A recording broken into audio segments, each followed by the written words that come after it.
Hey there folks, and welcome to the next GT7 weekly challenges of October week 3, in other words October 17th to October 23rd. Starting with the Sunday Cup at Sardega Road Track C Reverse, which I am driving the Toyota Sports 800 1965. I want to say basically a Giga Chad of the Cappuccino. This way, the yesteryear's microcar. You know, this microcar could probably just kick the Cappuccino's ass. I don't know. This thing is pretty crazy though, I will say. For a little car that's been in there in terms of dealership of Toyota, although I say we'll see, you have to find a used dealership, but you know, when you see this car, you think it's like, oh, it's probably just a weak little machine, right? Not exactly. This machine kicks ass in some cases. I don't know how, but it just so happens it does. And it shocks me. It very much shocks me on that part. Because yeah, you want to think, like, oh, you got the Honda S600, I think it's called. And then you have this, which are both microcars of yesteryears. And these two are very incredible in their own rights. Especially the fact that they drive bike motors, because they are both 2 cylinders on top of it. Because when Honda was in making cars, they also made their first car, which is the Honda Sports, which was a bike motor as well. There's no oil gauge, just on the Honda S600. The Toyota Sports 800, I assume it does, though. I don't know, I have to look at the gauge very carefully. Very tough too during a race and stuff, and then also focusing on the opponent AI. But yeah, in case you're wondering, yeah, this did also beat the opponent, which this time it's a Miata instead of the Civic, so it does change, it turns out. Very hard to. But yeah, this is that one event where it's very tight if you so happen to do a balance build, I would say, or be on par build kind of going, which they really don't want you to be on par at all for this one. Seeing how quick and tight this is at the end of it. But with the tunings I already done to this Toyota Sports, because I will say this is going to be one of the cars in the tryouts, it did it. Very tight, but it did it. It somehow beat the Miata there, which I'm not sure what to say at the end of it. But nice job, Toyota Sports 800. You do good. You do good for a little car you are. If my only error about the Toyota Sports 800, I do not care for the headlights at all. They look really tacky. But this does tell you why Toyota is making the FRS now. I'm like, but here's the Japanese Coleman Cup 550 at WeatherTech Raceway Yuroseka. Which now I am driving the Subaru Impreza Coupe. I don't know. Oh wait, it says right there. 1 to 6. Subaru Impreza WRX STI 6, 1999. I believe this is the last of the GC generation, if I recall. Yeah, this thing's fun to drive, as you can see there. But yeah, it's in a 200 mile per hour build, and you can drift like mad if you slap it on sports hard tires. Which I did for this case because I didn't want to be that broken for this event, and it's already kind of broken already. It hits like 600 pp. So it's pretty fast for what I can do. So, this also tells me in the future that when I make a street build, because I do have plan to make like 200 mile per hour ones, even though it's going to be goofy as heck, because there's also going to be a super 200 mile per hour one too. Because there's going to be some cars that are going to stick out like a sore thumb. I just got to figure out which ones are those 200s at the end of it. But there's going to be like 3 classes of 200 miles per hour at the end of it. You got the sports one, sports 200 in the future I plan on doing, and then you got the race 200, that's this one, and then you got super 200. So yeah, I'm going to have a lot of variations of 200 in the future. Yeah, it's going to be very interesting for the most part. Or some cases they're going to be weaker, probably, for the most part, but I have to find out. I mean, I might just say skip 200 super and make that 250, I'm not sure. That 250 is a very dangerous level, I'm noticing, for high power limits for some reason. I'm not sure why. May do a 275 builds, but I'm not sure. It's odd because, like, you don't realize it, but like most of the supercars are very challenging to beat, or have a challenge to beat GT3 cars at the end of the day. It gets a little weird. So, and it's because due to tire wear and stuff, and how crappy some endurance races are, because this is just made for GT3s only, so you better drive GT3 or you're out of here, and it really shows. As your tires burn like no tomorrow, or they up the fuel, so that way production cars can't, you know, just go in there and win. Or in another case, if you somehow, but yeah, by the way, the initial D cars up here in the front. It's the initial D Lucy. This is the director's car, technically. Cause yeah, I will say there's two initial D cars. There's this director's car there, and then there's the characters one. We do not have the characters one. We have the directors. Even though I will say that director one's special because of high RPMs. Now back to what I was saying, but then you have another case where the car becomes very unstable because it can't really possess that much of high speeds and such. I mean, you could tinker it, but there's a point of the car where just saying that, yeah, it can't do much more than this. It's done. It's hitting its points, you know. It's better off you put it at the lower tiers than higher, because if you put it too high, then it's unstable. In other words, spinning its wheels more than it should before trying to drive off, or which is like basically acceleration, destabilized acceleration, which can happen both in FF cars and FR cars if you put too much down. All-wheel drives don't suffer that because all-wheel drives have a huge control to that. If there's one thing all-wheel drives do suffer is steering at the end of the day. They are like leaning towards us at the end of the day, and the Presley here kind of shows that a little bit. But they do still kind of do better than FFs and FRs at the end of the day, like even with the hindered steering to it. Still does wonders at the end of the day, I must say. But yeah, we just got our common fairly Z34s, our GR86 RZs, our 32s, XR7 Spear Rs, SX Type R. We got red R34 and stuff. We got GR Supra, Sylvia Spectra. So a lot of fun ones. A lot of fun. I'd say the fun basis of Japan. But yeah, just doing tune-up stuff for modifiers can also be kind of difficult a little bit. The main thing is, as long as it got spoiler, you can basically punch it even further.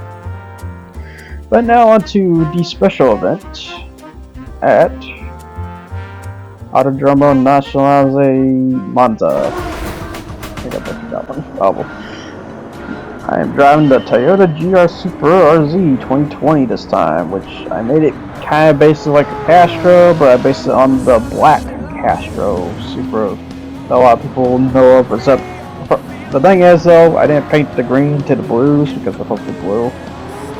But I went with the green instead to make it, you know, different. Not too much the same, you know.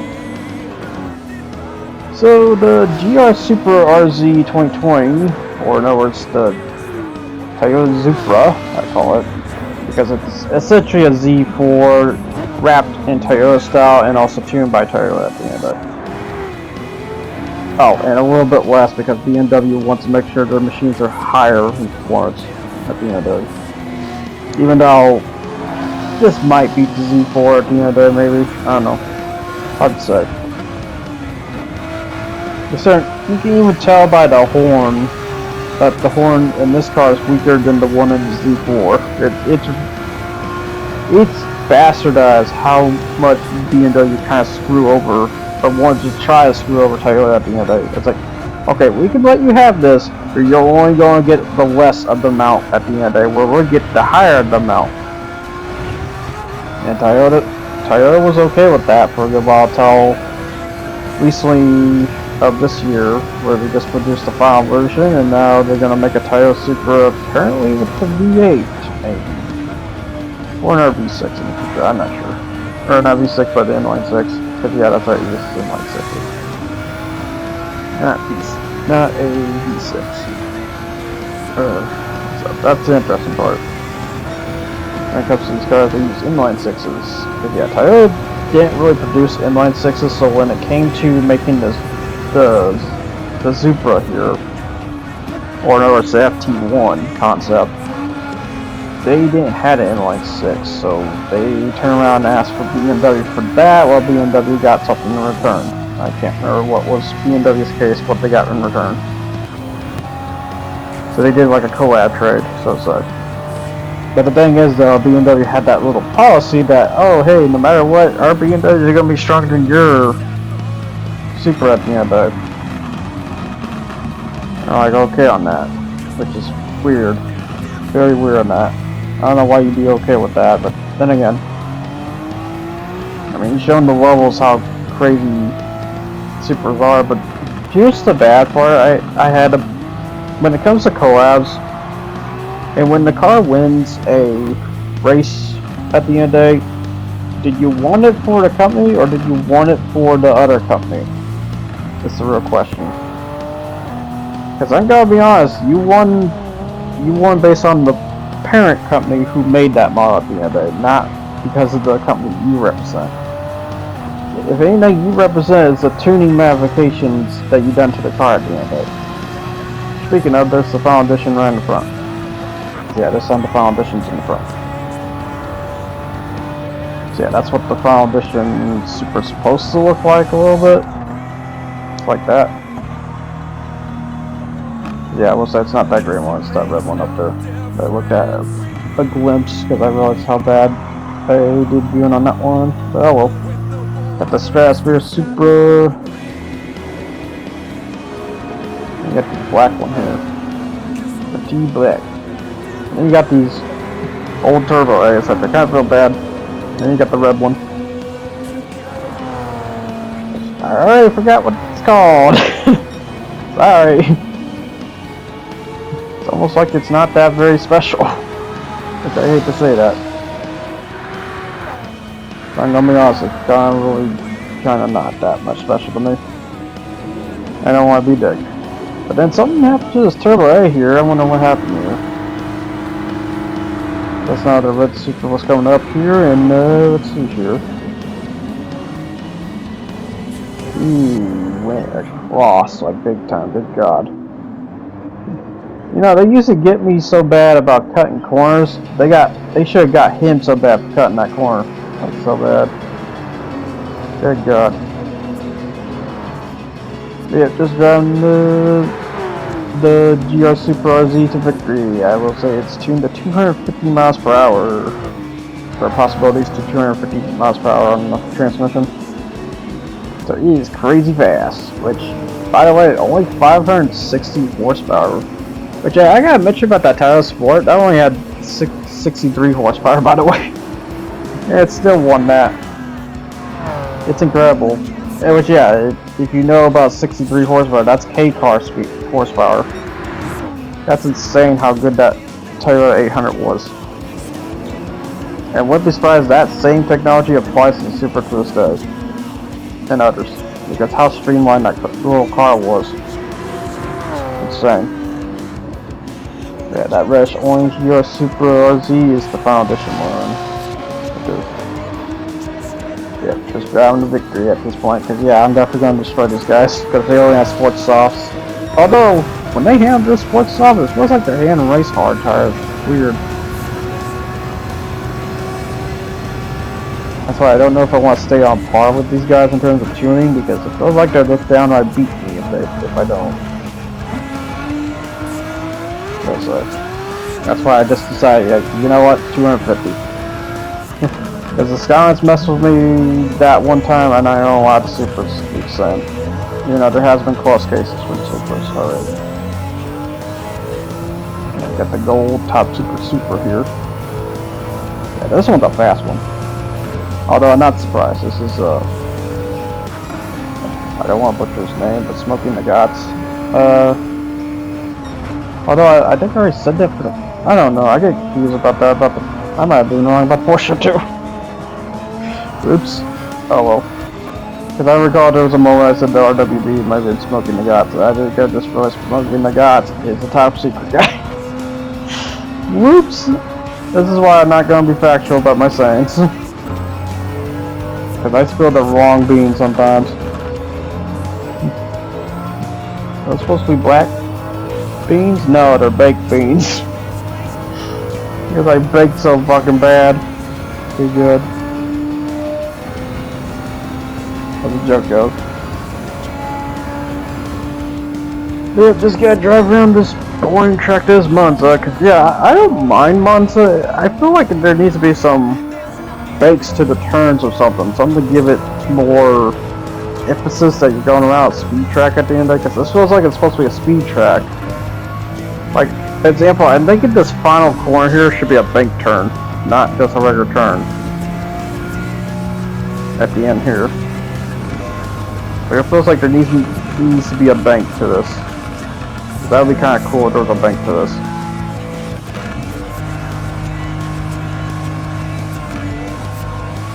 So we could just high fly around that corner, basically. I mean, I know former cars ain't gonna use that, but yeah. And then the pesky corner just in the front is pain in the ass if you want to avoid getting penalized and put the penalties on, because oh my god, you still happen to cut it just wrong, just a tad, they'll get you. They will damn well get you on this course, because I should know, because the stupid Formula race way back. I still can't believe how fucking that's still probably the hardest event for me, is that one special event they did with the Formula cars, because you have to use the gas strap. If you don't use the gas strap, their progressional band just outright overthrows you in terms of speed and stuff, unless you figure out a specific tuning that beats them, or just, you know, drive good enough, quote unquote. But yeah, this is basically what I did to Super at the end of the day. Give it a Castro look. Yeah, it doesn't look that bad. I still feel like I need to do a whole lot more to it though. Yeah, definitely calling it the Supra, because it is a Supra. Son, it's C4 and Supra. And you make a baby, it's called the Supra.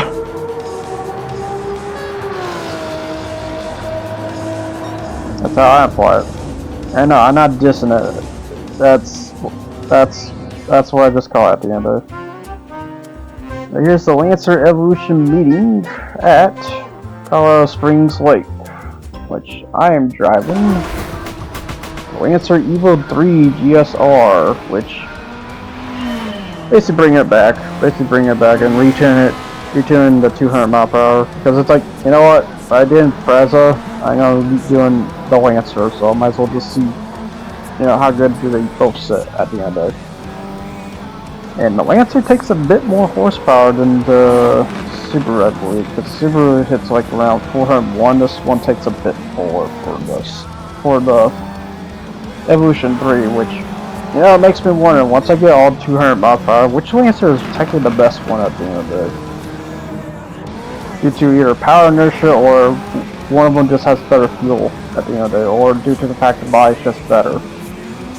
But that's going to be the fun part when I ever get to that, which I'll be eventually. I'll be starting the tryouts here in a bit, sooner or later.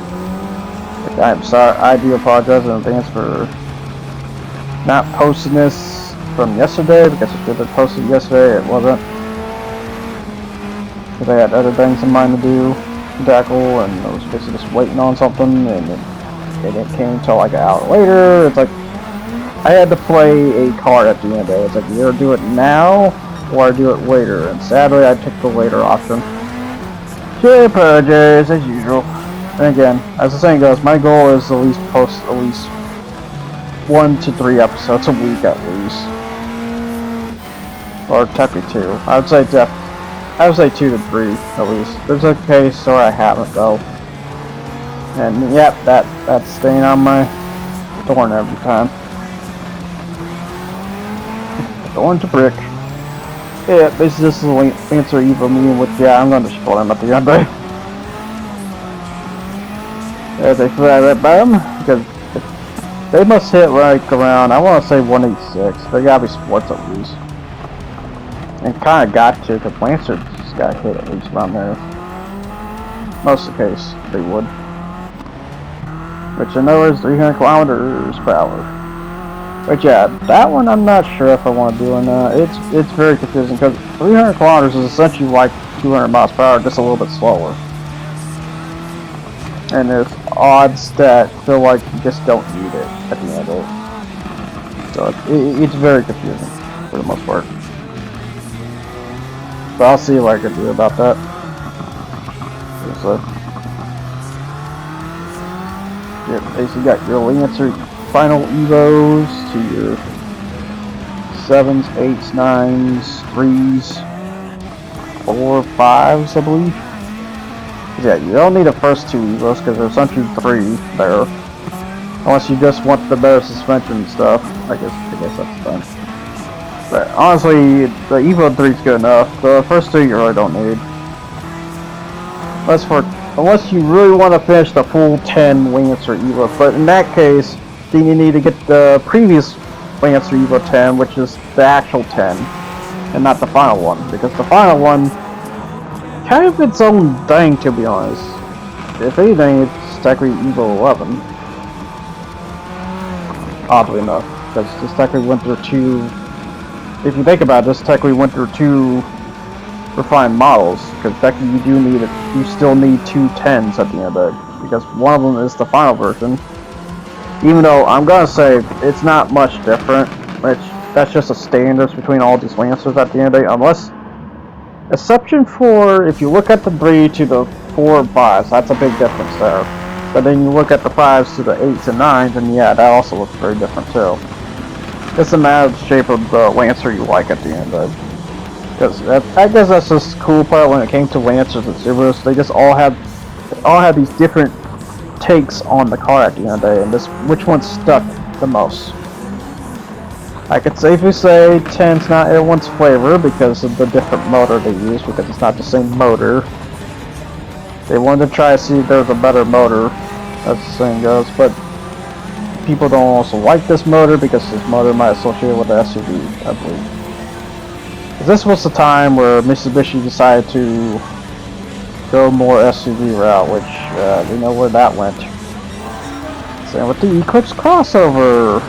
Or in other words, the FXR, I believe it's called, for Vision Gran Turismo. That's essentially the crossover. That's funny. That's funny crap when you look at that. That's some funny crap. You can see. But yep, just trying to drive this to victory as usual. Got a little bit more roundabout here. Yeah, this car just moves. For as much as 420. I kept thinking the old one.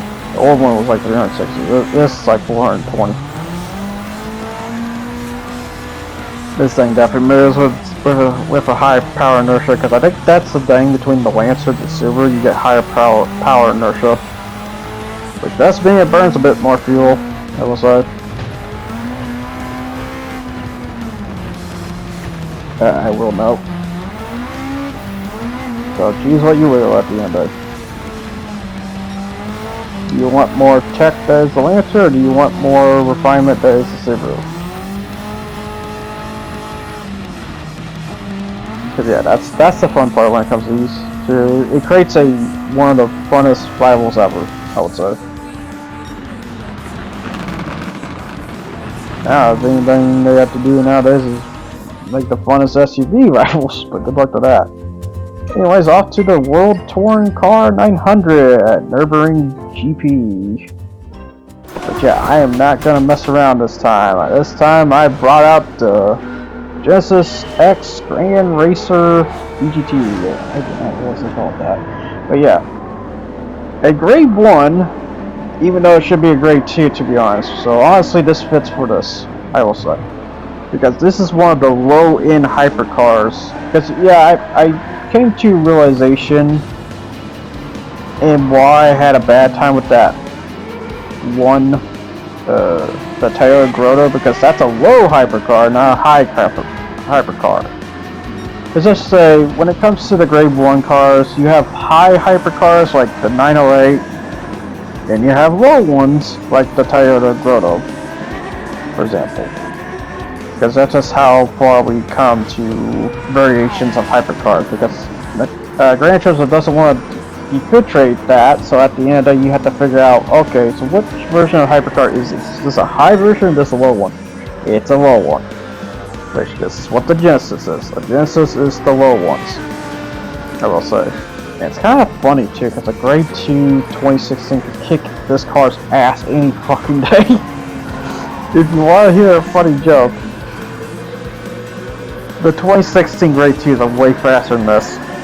I'm just saying that now because I even had a tough time with this alone versus those 2016 ones up here. That tells you how good. That tells you how good those 2016s are. Just damn, it's like those 2016s should have been grade 1s and they're not. It's weird. I know a reason why they're not though. It's because the fuel. It's fuel mileage on that.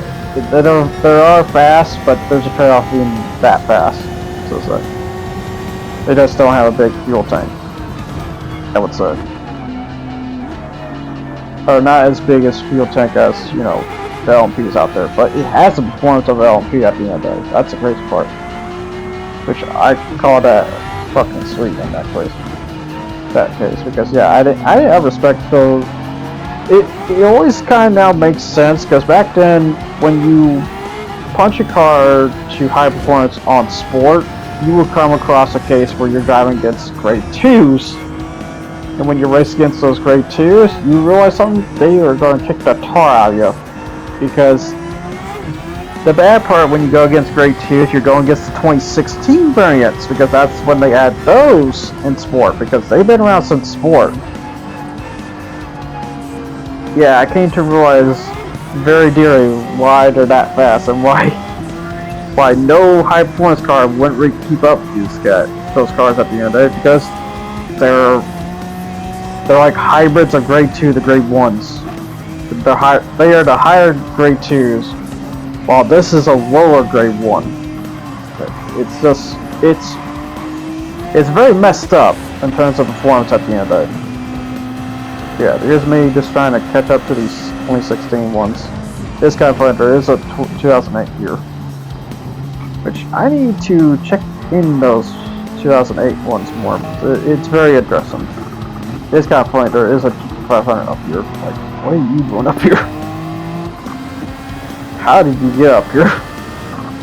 That's yeah, and then we got DTMs. This is the one DTM we have, which is the RS5. That's because they consider the DTMs close in terms of performance to GT500, but I kind of also don't see it, because I mean it has the DRS thing. It just doesn't seem that good to me, to my standards. I did realize I got a little stupid, and I realized I was wrong about something too. I was backwards about that. They have better fuel mileage. I have better fuel. I have better speed performance. That's how weird it is. That's how very weird it is, because I realized I was totally wrong about that. Oops. So I don't want to re-record that, so anyways. But leaving the error in it. Screw it.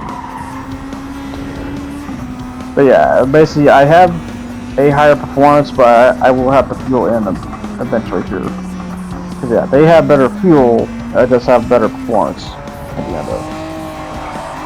So yeah, that's the fun part. Even though when I drive those, they show to be better performance, but you know, it's just very confusing. It's very confusing in regards between the lower hypercars to the higher GT500s here. It's just very strange. So yeah, the 2008 GT500s, they're still kind of on par with the lower GT500s, and well, when I say lower, I don't mean Supra GT500 low, I mean as in like grade 2 normal low, which in this case the CL case, the McLaren F1 GTS, they're on par with those cars at the end of it. Which is kind of crazy because yeah, these cars are worth like millions of dollars and yet they can get beaten by 500. That just shows you how spread of a cash goes around at the end of the day. Then again, it's also Europe too, and Europe's known for that because their monarch faces prices at the end of the day. It's just they want to be rich, they want to feel like they're being rich, even though they're gonna rob at every angle possible anymore. But yeah, saying their rights on the internet. I shouldn't imply. Because good God. But yep, enough to talk about that. Anyways, on to more racing here. So in terms of vlog things I could mention, I'm currently playing Power World, which, yeah, after playing that game, I see why everyone just loves that game so much. That game is so freaking fun to do. And such, because yeah, you go around and catch your pals and you just go off for an adventure. It's like you took Zelda a little bit, although it's technically like more of art, what a lot of people say. And yeah, just make it even better. A big old slap to Nintendo's face at the end of the day. Both by the monster capturing genre and the Zelda mechanics even better in some cases. Although there is like, they do have dungeons, but because of the fact that you just climb everything, you can just cheese it at the end of it. Because yeah, there was like a case we went to this cavern puzzle, and you could just easily climb over some things just to get to it. Get to the chest, I should say. That's on this weird puzzle they have going on there. So it's, or you just get a flying PAL and just fly over it. Because yeah, I will say the most broken PAL to get is getting flying ones immediately. The other PALs I could suggest that are kind of broken too are the water ones. Those are pretty crazy too, because not only do they move as fast as land PALs, because I feel like if there's anything they need to tweak for updates, they need to tweak the wolf ones to be a lot quicker, because they're just not really quick at all. They're like very basic for the most part. And then the other thing, looking at blogs, just looking at more of the gaming crash at the end of the day, because a lot of people are saying it's not console wars anymore, which I don't blame them, because it really ain't console wars anymore. It's more of platform wars now, because Microsoft's trying to not only make their, well, what was the console brand into a platform brand, but they're trying to go after Steam at the end of the day, because Steam's now making the next step, which is going full Linux mode. Linux mode, forcing people to go over to Linux because they're so tired of supporting Microsoft at the end of the day. Because Gabe Newell was an ex-Microsoft person until he turned around and made Steam, because he was so tired of Microsoft doing all these additions and updates and stuff. It's like, you know what? Let's just make our own platform when it comes to buying stuff, which started with Steam, and then the Linux started showing up too, which Linux was technically around, it just wasn't ever that great until there was an amount of programs, but the programs are getting stronger than ever now at this point. It took a lot of years, but it finally got to it for open source programs, because people are so tired of getting wired down by these fucking data trackers and shit. That doesn't help either. I will say, they are making a wrong foot about this. Governments are. Because people are just going to turn around and just make a whole new program of the internet and just say, bye-bye, government, because they ain't going to need to get tracked with that shit. Which is a good part. That's like if there's ads, ad blockers. If they got open tracker, they deal with tracking things. So yeah, they got programs to deal with that shit too. It's like, there's like an inner war, I would say, when it comes to online stuff. It's very interesting in that regard. And you could basically see it. It's kind of crazy. If you just look around and notice some things.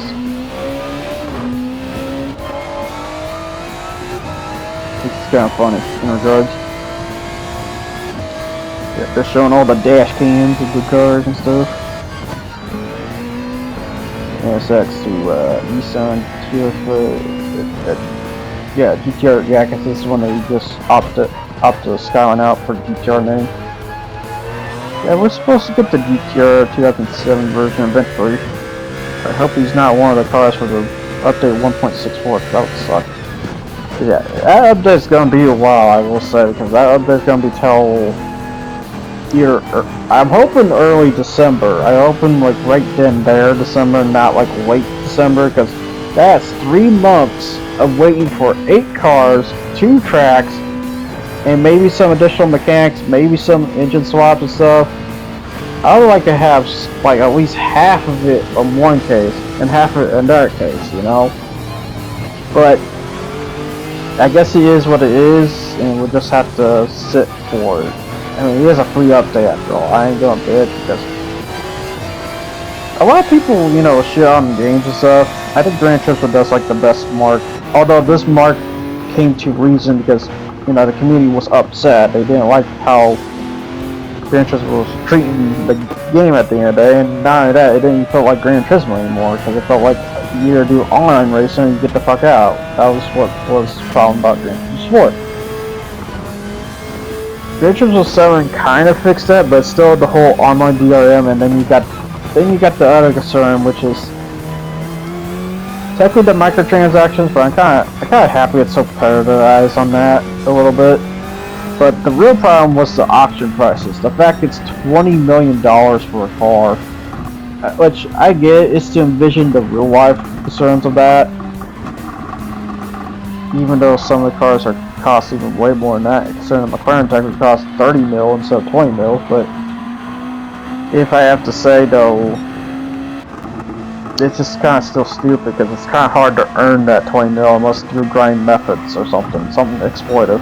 Because then I figured out one exploitive, that if you so happen to slap on not sports hards, but basically the hardest tire compound before you go into custom race against, like, I would say a category, or, you know, or your own cars to go up against, you can get more money just by slapping on a hard compound.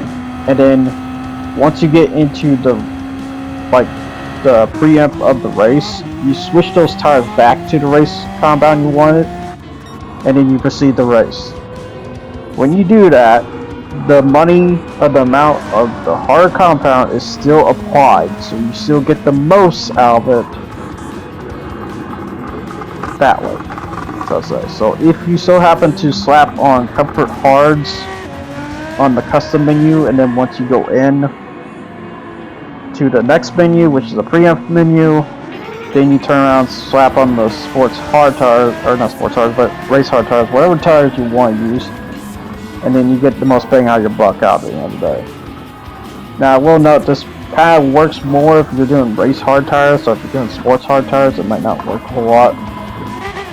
But this also lowers in the weird part, you're not only getting paid more, but if you so happen to do it on random, you also deal with less faster variants too, of cars too, making them on par while at it, which is really weird in regards. That's super weird in regards. So yeah, at this point in racing here, I have the 2 GTR Nismos to get, but they are way up there right now. So they're just way up there.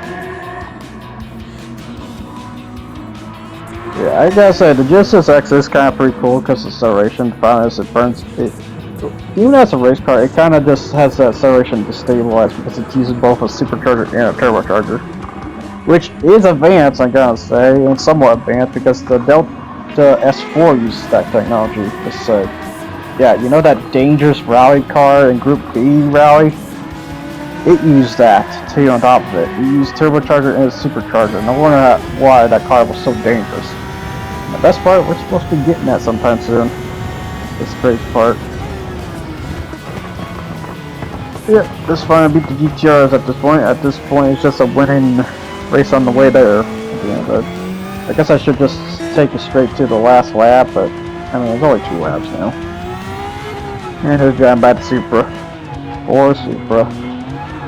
Because yeah, what they should have done for this WTC 900, I will say, they should have just put the lower grade 1 cars in here, like the Genesis X here, instead of that Supra. The Supra should not have been here. I don't know why it's here. The Supra shouldn't be here, the old Pennzoil GT500 shouldn't be here. Those are grade 3s. They're meant to be grade 3s, they should stay as grade 3s. They're not that fast. What's up? And then you got the 2008s, those are fine because they're meant to be grade 2s. They just kind of feel bad for them because at the end of the day, the lower hybrid cars are going to destroy them. That's the bad part. Because yeah, the 2008 ones, they sit at a very sticky spot, as well as the McLaren and the CLKs as well. They sit at a very sticky spot for the most part. That's the fun part when it comes to grade 2s, because grade 2s, that big middle branch, they're just kind of weird. Why does it exist? And then grade 1s are even weirder because you have the lower end grade 1s and you got the higher grade 1s. So yeah, so when it comes to referring to grade 2s and grade 1s, which grade 2s and grade 1s are you referring to? You're referring to the lower ones, which are like the CLK, or you're referring to the higher ones, which is the 2016 GT500s, because that's the struggle I deal with every time when it comes to looking at these cars. And such in terms of performance. I guess the easy clue is just check based on stock performance, but you're not always going to know that. Unless you just go look at the dealership. You can look at the 2016 ones at least, but like for something like the CLK or the McLaren here, you have to get at the legend auction, which high staggering costs on top of it. And well, not the CLK. The CLK I think it's around 4 mil, 5 mil maybe. That's not too ridiculous, but the McLaren though, like I think 13 or 14 mil with that one. And I hope I'm right, because there's also the black variant one, which is a GT3 one. But yeah, speaking of ones that shouldn't be here, that one too. But yeah, it's just, there's a lot of things to say when it comes to the WTC 900. It's like, it feels like in some cases, they shouldn't have the lower ends here at all those GT3s, because what they should be at is at WTC 800 instead, not 900. So that's very bizarre in regards, and very stupid also. Here we go to the last legs of the race, looks like. Fast legs. Pretty good. As we finish the Genesis here, which, like I said, it's a fun car to drive. It's a lower hybrid car. You do not want to stick this in the grade 1 prototypes. It's not worth it. But that basically wraps up for this race. I hope you enjoyed the lobby music too. I did, because I decided to add music throughout all this now. That way it doesn't sound so, I guess, dull. But yeah, here's pocket change. Yeah, 30 grand. Now what? And then basic money prizes from 100, 200, 500. So overall 800,000. That's not bad, to be honest. But that basically wraps up for this weekly's of Gran Turismo. I would say, yeah, rank B is not bad overall. Pretty good. But until then, people, I'll see you guys all next time. You guys take care. For now, enjoy this, I